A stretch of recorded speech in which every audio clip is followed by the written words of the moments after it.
דדי, מה קרה שבאת לקחת אותי בסוף?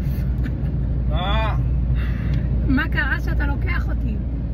שום דבר, באמת אף פעם לא לקחתי אותך, אף פעם לא, מה שביקשת ממני נתתי לך, את עוד באה אליי בטענות. אני לא באה בטענות, אני רק שואלת, אמרת שאתה לא לוקח אותי. לירושלים, את חושבת שאני מוסקוביץ, זילברמן, אני אין לי מה לעשות.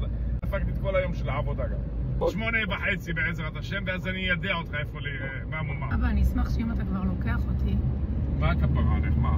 אז אולי לא תתעסק בעבודה. לא שומע איזה ערבה. אני אומרת, אם אתה כבר לוקח אותי, אז אולי לא תתעסק בעבודה.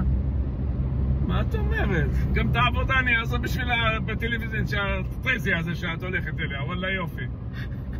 אני לא עוזב את העבודה עד שאני אמות, לא לעבוד. ביום שאני אמות, יראו אותי באמצע העבודה. ואם אני אמות יגידו בואי יש טרס לתקנק, ואם אני לא מת, אני לא רוצה למות. יא בואי חן עליה.